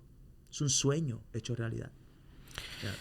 Te gradúas, empiezas a trabajas para 2 compañías y luego llegas a otra compañía que hace business management. Yeah. Pero hay una cuestión que llega que para otras personas posiblemente dicen a lo mejor no, a lo mejor sí, porque estás trabajando, ganando 990,000, pero hay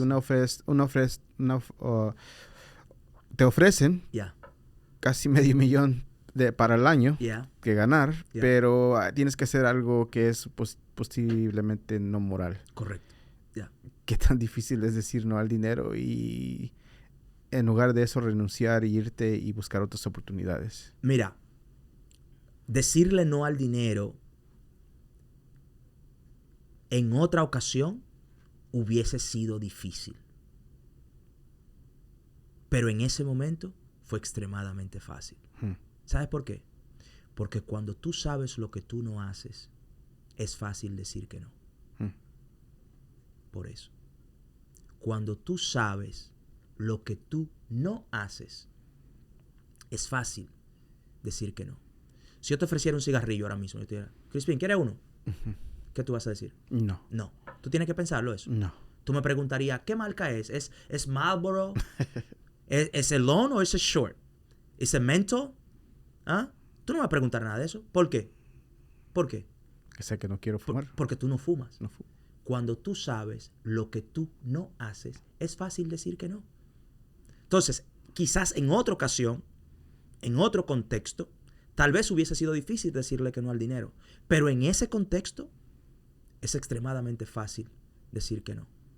Y para que se entienda, como bien dices, trabajaba para una empresa privada que está en el mundo de la traducción.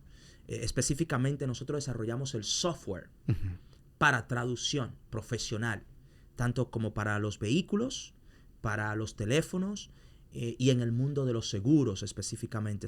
Yo he hecho tratos. Uno de mis contratos más grandes fue con una organización que se llama UAW, que es United Automobile Workers, que es un trust, es una empresa, una asociación que administra todos los 401ks, todos los seguros médicos, todos los seguros de retiro, los retirement packages y todo eso para Chrysler, GM y Ford, los tres grandes. Y yo hice un contrato con ellos en el 2016, recuerdo, ya uno de mis últimos contratos, por un valor de 3 puntos y algo millones de dólares. Bien, una venta que le hicimos a ellos. Porque nosotros vendíamos un software que se llama Language Translation Memory o memoria de traducción. Bien, que es un software que te permite traducir documentos sin repetir la misma traducción 2 veces. Por lo tanto, te acelera el proceso de traducción. Bien. Wow. El punto es que nosotros proveíamos ese software a las grandes compañías de seguros. Blue Cross and Blue Shield de Texas, Blue Cross and Blue Shield of Illinois, Blue Cross and Blue Shield of Florida, Aetna, Insignia, Anthem, todos esos grandes. Bien, y dentro de esos seguros hay varios documentos importantes, pero en el 2012 Barack Obama firmó una ley que se llamó the ACA, the Affordable Care Act. O el Obamacare, que le El llaman. Obamacare. Y dentro del Obamacare hay una sección, que es la sección 508, si no me equivoco, que dice que en cualquier lugar de los Estados Unidos donde hay un 5% o más de la población que hable un idioma que no sea el de inglés, todo lo que sea de salud, absolutamente todo, debe ser traducido a ese idioma. Por ejemplo, si el 5% de la población en Dallas habla alemán, los dentistas, los quiroprácticos, los hospitales, los urgent care, todo deben darle los formularios en alemán. Deben tener toda la información en alemán. Deben tener todas las reglas en alemán. Okay. Y adivina qué. Aquí hay muchísimos lugares donde hay muchos italianos, donde hay irlandeses, donde hay asiáticos, donde hay hispanos. Entonces, el mundo de la traducción en los Estados Unidos es una mega industria. Y nosotros, esa empresa dominaba el 80% del mercado. Wow. En ese entonces. Los seguros producen algo que se llama EMRs, Electronic Medical Records, ¿ok? O récords médicos electrónicos. Por eso, cuando tú vas de un hospital a otro, tú no te llevas un folder contigo, sino que se transfiere de un lugar a otro. Y eso es un EMR, Electronic Medical Record. Que todo el mundo tenemos. Todos. Cuando tú vas al médico, específicamente cuando tú usas the ACA o Obamacare, a tu casa llega una carta con algo que se llama Explanation of Care, ¿ok? Un E of C. Y eso te dice arriba, this is not a bill, ¿ok? Esto no es un bill, pero te dice lo que tú fuiste al médico. O tú viniste al médico, te pusimos una inyección, te dolía la cabeza, te hicimos un x-ray, o te cortaste, te pusimos 2 stitches, etc. Sí. Entonces, ¿qué pasa? La mayoría de la gente, como ellos no están pagando por el seguro, cuando llega un explanation of care, lo rompen y lo tiran a la basura porque no le cuesta nada. Pero en ese proceso hay un truco, o había, para no decir, bien, donde como tú tienes un seguro médico subsidiado, tú vas al doctor porque te duele la cabeza, te atienden con el Affordable Care Act, con el Obamacare, te atienden, te dan un Tylenol y cuando tú te vas a tu casa, el doctor dice, a Crispin le hicimos una operación de corazón abierto, le pusimos una prótesis del brazo izquierdo y le pusimos, y estuvo interno por 3 semanas. Entonces somete ese bill, bien, aquí hay 2 instituciones grandes, Medicare y Medicaid. Medicare para los ancianos, para los que pasan de 62 en adelante, y Medicaid para los pobres, los que están por debajo del 200% de pobreza en los Estados Unidos. Bien, entonces, tú fuiste al médico, te dieron un Tylenol, un acetaminofén, bien, y el doctor mandó un bill por $45,000 porque él puso un sinnúmero de cosas.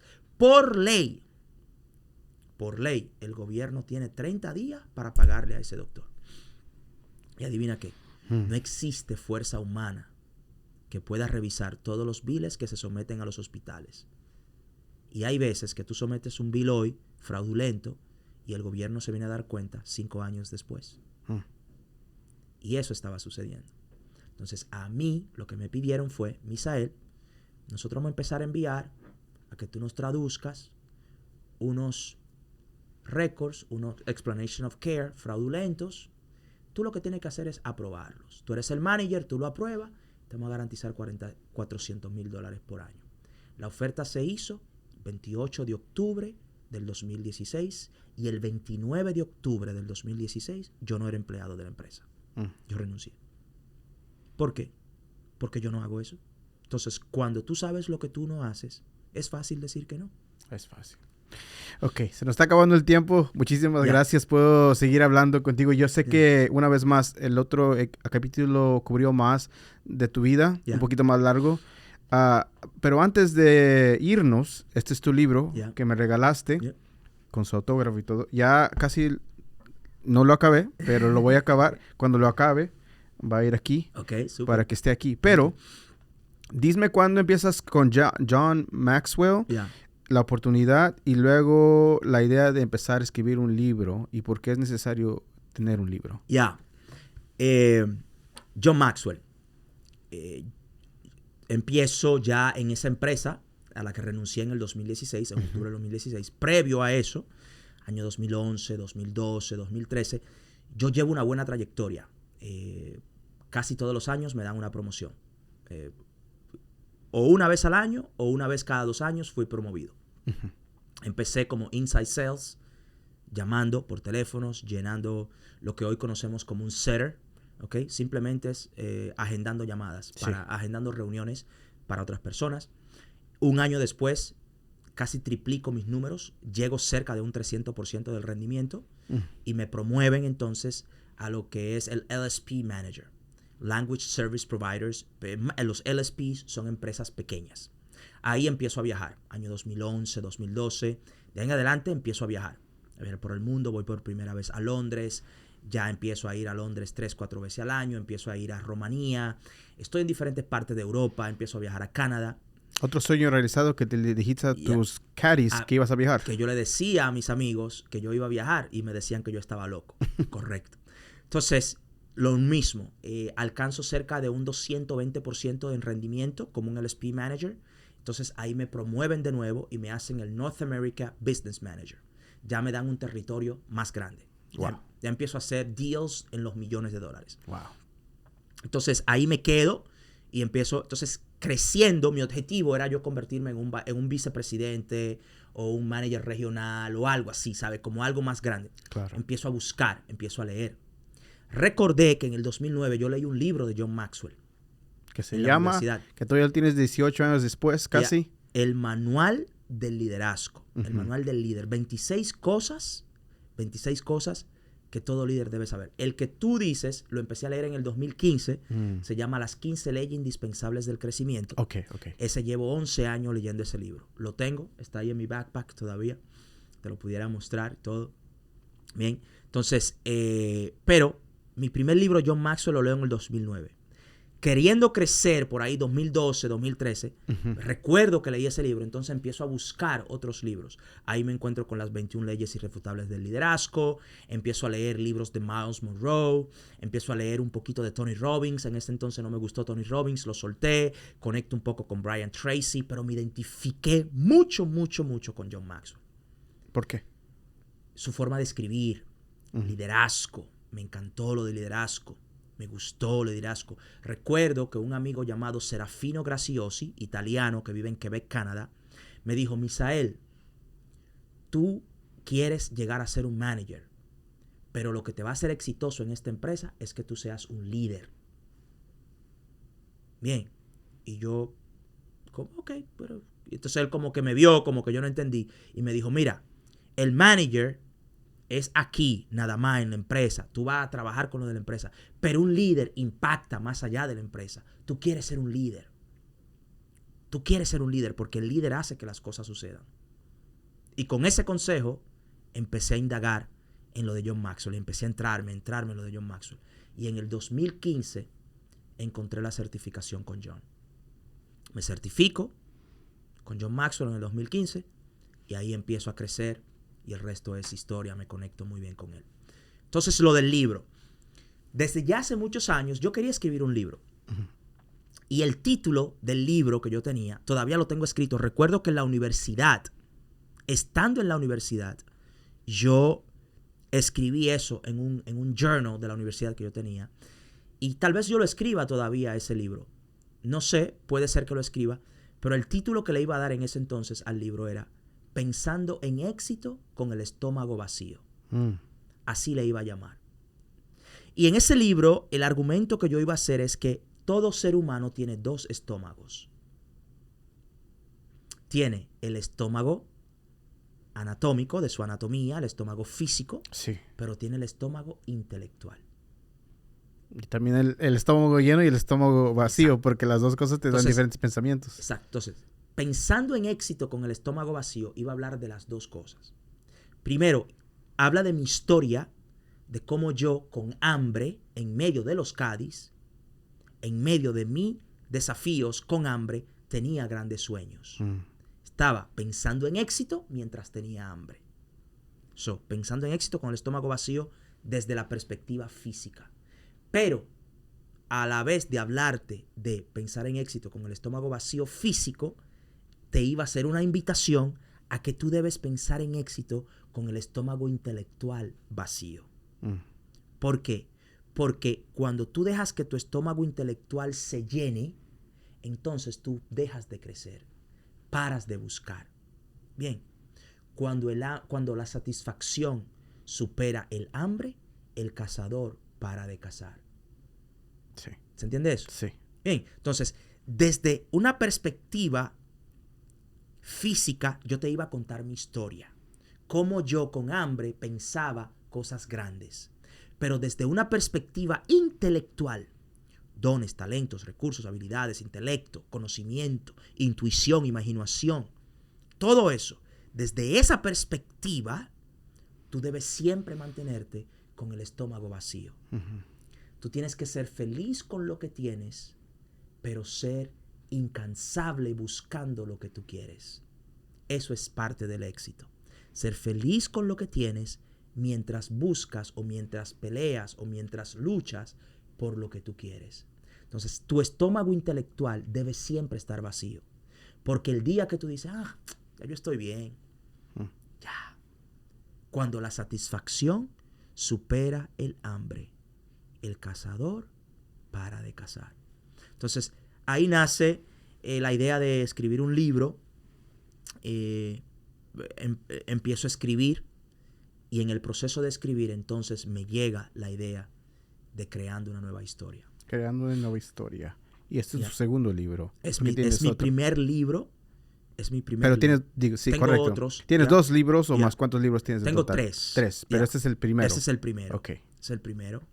Entonces, me nace creando una nueva historia porque entonces ahí yo vuelvo a conectar con aquel pensamiento de mi niñez donde yo digo, yo no seré como mi padre. Entonces yo digo, yo soy un parte historia. Conmigo empieza una total historia. Mis hijos no van a vivir lo que yo viví, no van a experimentar lo que yo experimenté. Yo no lo voy a tratar como a mí me trataron. Conmigo hay una nueva historia. Y por eso es que yo digo, porque tu pasado no es tu destino. Es decir, yo no voy en dirección a lo que yo viví. ¿Me sigues? Sí. Por lo tanto, mi pasado no es mi destino. No se repite conmigo. Se acabó. Conmigo se borró.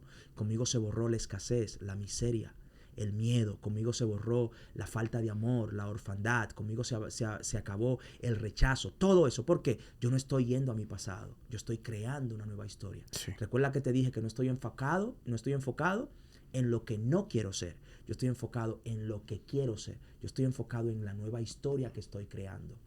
No en la historia que le estoy huyendo. Porque mi pasado no es mi destino. Sí. Bien. Por eso. Completamente. Excelente. Si no, ¿lo pueden encontrar en Amazon? Tanto en inglés como en español. Está en Amazon. Ya se ha convertido en bestseller. Se lo voy a comprar a Bree. Yeah. Bree, they have it in English. I'm going to get it for you. Más de 35,000 copias vendidas. Gracias a la gente específicamente, obviamente, de la República Dominicana, pero en Panamá. Es un libro que ha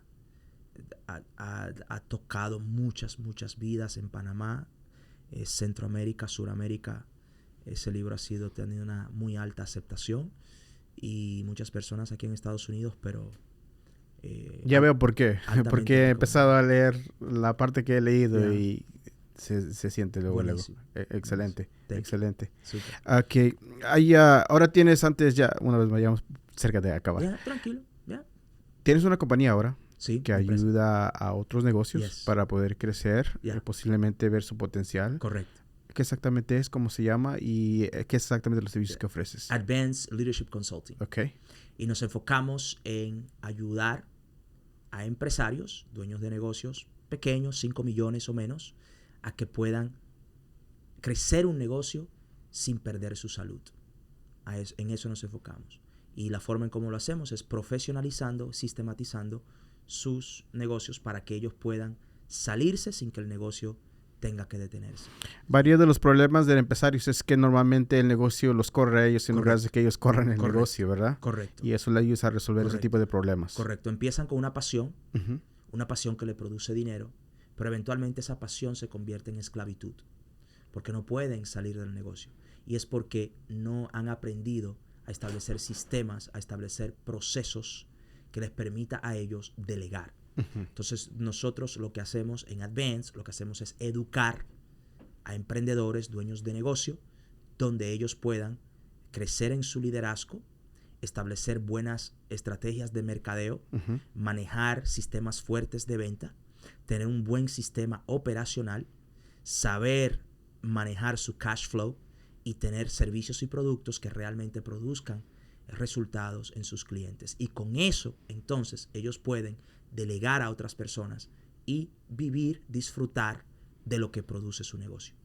Aparte de eso, normalmente estás en conferencias hablando que hablas súper apasionadamente y directamente te llega Gracias. Cuando estás hablando. Sí. Esa es otra parte de las cosas que haces también. Parte de lo que hago es dictar conferencias por mi historia, enseñar lo que he vivido, pero también enseñar lo que sé desde la perspectiva de negocio. Eso es muy común que esté en diferentes ciudades, país, continente, capacitando, entrenando líderes, porque soy un estudiante del liderazgo y un apasionado, un amante del crecimiento. Entonces, hoy por hoy me buscan precisamente por eso, para educar líderes, para educar dueños de negocio, desde una perspectiva del crecimiento, desarrollo personal, resiliencia, capacitar líderes. Para ti, hay la definición que es liderazgo, pero para ti, si pudieras poder darle tu definición de liderazgo, para ti, ¿qué es exactamente? Liderazgo es la habilidad de crear cosas extraordinarias con personas ordinarias. Eso es una definición que yo le doy. Y la otra definición que le doy, de las muchas que hay, liderazgo es la habilidad de influenciar personas a hacer o crear cosas que ellos por sí mismos no creían que podían hacer, pero cuando lo hacen se sienten como que lo hicieron ellos solos. Excelente. Cuando venías aquí manejando el tráfico y todo lo demás, posiblemente la mente te cruzó, ojalá y que me pregunte esto, ojalá y que toquemos este tema. ¿Alguna cosa que te llegó a la mente? Realmente no. ¿Sabes por qué? He desarrollado el hábito.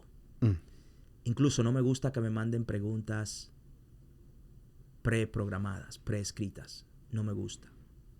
Cuando me van a entrevistar o cuando me invitan a un lugar, no me gusta como prejuiciar mi mente. Okay. No me gusta ser scripted. Entonces, no, al contrario. Y menos en esta ocasión. En esta ocasión, en lo menos que pensé, es en lo que me ibas a preguntar. Porque ya venía un poco tarde, había un poco de tráfico al final, y ya me sentía apenado contigo porque te había hecho esperar un poco. Entonces, no venía pensando para nada en ojalá me pregunte de tal cosa. A mí me gusta así, a mí me gusta abierto. Yo bromeo con mis audiencias, obviamente es un juego, yo tengo límites y lo entiendo, pero yo bromeo con mi audiencia, yo le digo, no, yo me he visto enfrente de miles de personas y yo le digo a mi audiencia, no hay nada, absolutamente nada en este salón que ustedes puedan decir a lo que yo no pueda decirle algo, a lo que yo no pueda hablarle algo. Sí. Y he hecho el ejercicio, yo le he dicho a la audiencia, ok, grita una palabra y alguien por allá dice algo y luego otra persona, grita tú una palabra y con eso yo les hablo de lo que ellos, le armo. Entonces, Dios me ha regalado esa capacidad y yo me siento lo suficientemente preparado, no he terminado, pero me siento lo suficientemente preparado para poder hablar en mi contexto, en mi entorno, de cualquier pregunta que me hagas. Entonces, no, realmente no había algo en específico. Ahora, si me dijeras de qué tú quisieras que te pregunte ahora, en este momento, o que tú quisieras decirle a alguien eso, lo que yo quisiera decirle es que donde tú estás hoy, como tú te ves hoy, eso no te define. Tu condición, tu circunstancia actual, no dice tu verdad. Esa no es tu verdad. Tu verdad no está en los hechos. Bien. Hay una diferencia entre conocer los hechos y conocer la verdad. Sí. Bien. Y yo, eso sí, pudiera decir que hay muchas de nosotros que estamos viviendo mentiras. Y hasta que nosotros paremos de creer las mentiras, no podremos vivir la verdad. Bien. Entonces, Cierto. no, lo que preguntes o lo que digas, para mí está bien. Claro. Ya. Ok, estamos acabando. Ya. ¿Cuáles son todas tus redes sociales donde la gente te puede encontrar? Tu Súper página fácil. web. En todos los lugares, YouTube, Facebook, Instagram, todo, incluyendo TikTok, lo estamos utilizando ahora. @soy Misael Díaz. Súper fácil. @soy Misael Díaz. Tenía curiosidad tu nombre, Misael. ¿De dónde viene? Mi ¿Dónde nombre es bíblico. Ujú. Está en el libro de Daniel, Ok. en el primer capítulo. Hay una historia de 3 jóvenes hebreos que fueron tomados como esclavos, llevados a Babilonia. Y allá en Babilonia le cambian los nombres. Y esos nombres muy populares, Sadrach, Mesach y Abednego. Yo soy Mesach. Bien, Mishal. Mi nombre es un nombre hebreo que pasado por el filtro del latín y llevado al español se escribe Misael. Pero en hebreo se escribe Mishael y se pronuncia Mishal. Mishal.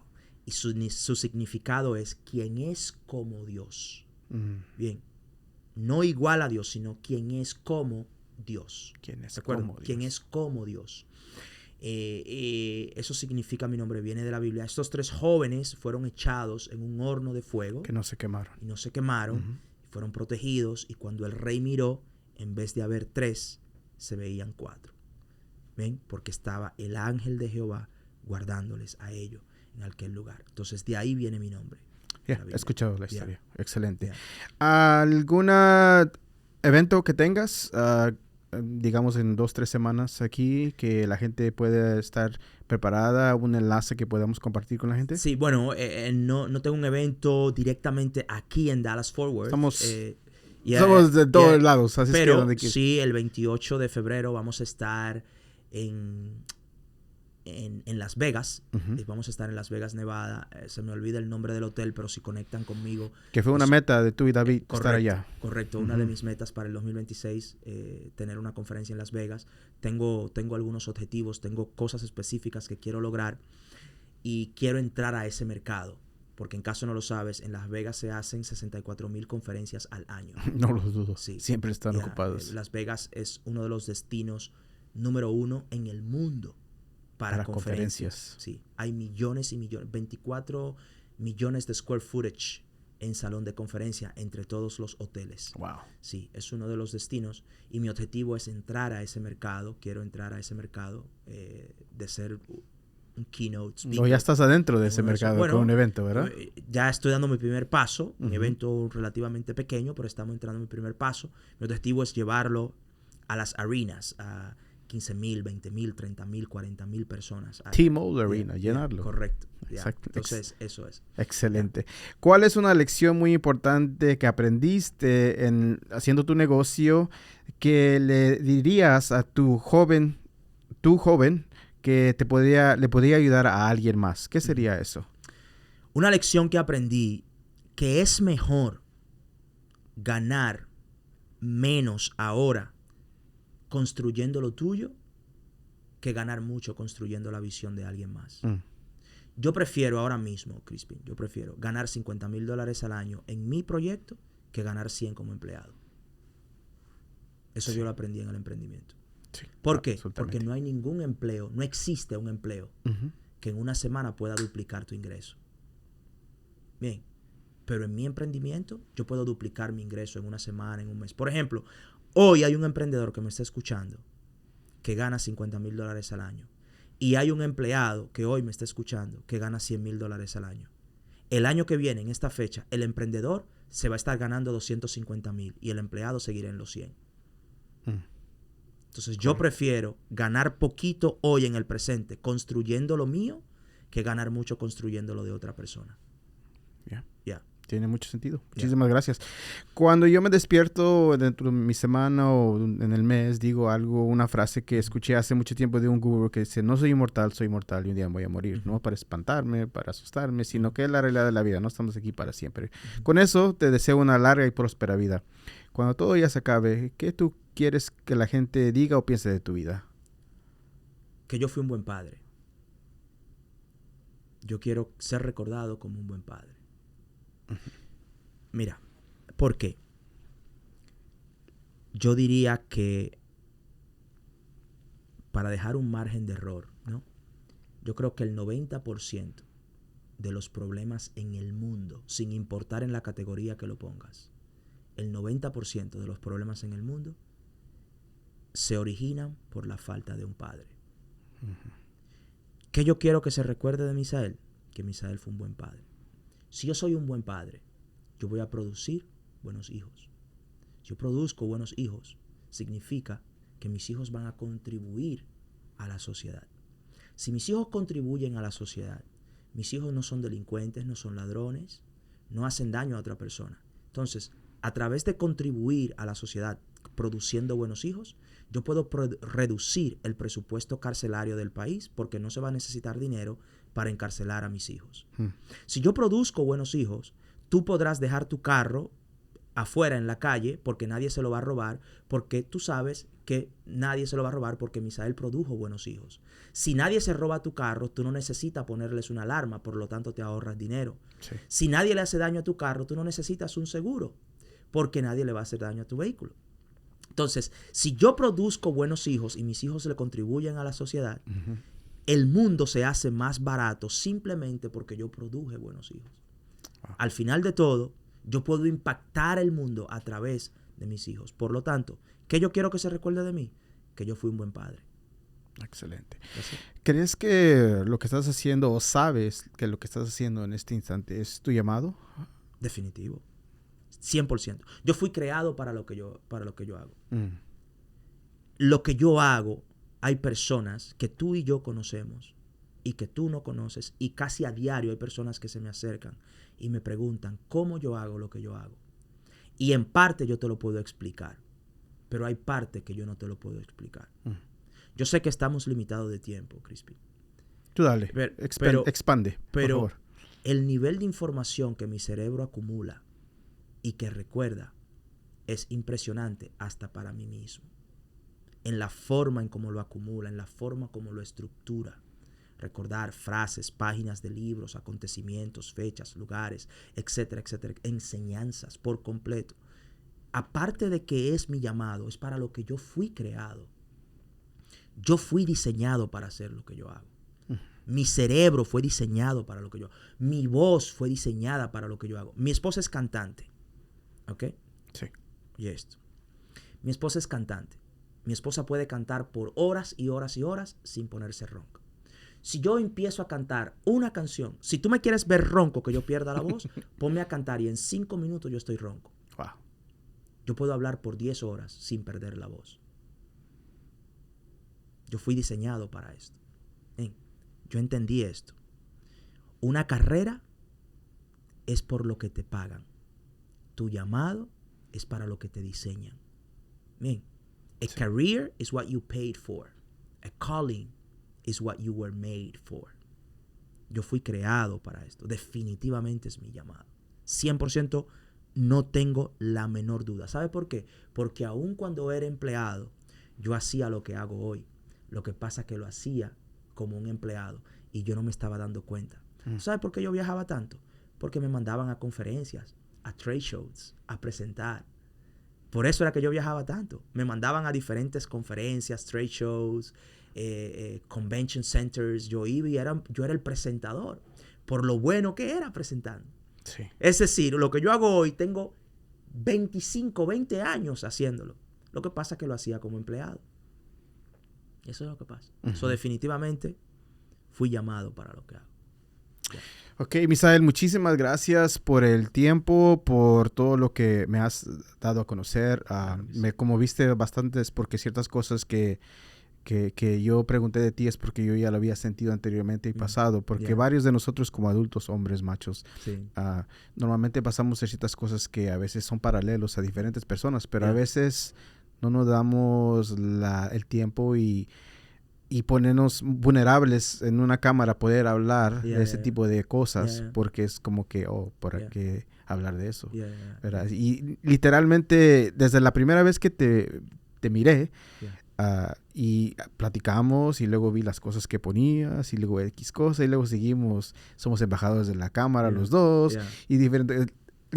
Se siguió alineando la cosa para estar aquí el día de hoy. Y sin duda es un factor global latino. Muchísimas gracias por estar aquí. Gracias, sí. A ti por la invitación, por darme la oportunidad de hablarle a tu audiencia, a toda esa gente que está allí, por la oportunidad de compartir contigo. Y eso de la vulnerabilidad, si puedo comentar rápido y dejarlo ahí. Claro. Mira, las personas más fuertes no temen hablar de sus debilidades. Se necesita ser fuerte para hablar de tu debilidad. Sí. Los débiles son aquellos que esconden sus debilidades. Los fuertes hablan de sus debilidades. Bien. Y mi objetivo, una de las cosas que yo le digo a las personas muchas veces, hazte tan fuerte, que no te haga daño hablar de tu debilidad. ¿De acuerdo? Sí.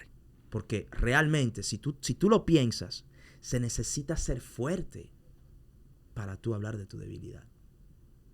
Sí, bastante fuerza. Entonces, gracias por eso. Gracias a ti. Muchísimas gracias una vez más, damas y caballeros. Este fue otro capítulo de The Global Line Factor en español. Asegúrate de suscribirte al canal en este momento porque no tienes nada que perder y muchísimo que ganar, como esta historia de Misael y muchísimas más que están en el canal. Así es que suscríbete y acuérdate que somos igual que tú. Somos humanos, somos la especie, en este caso, de culturas que es el mundo. Hasta la próxima.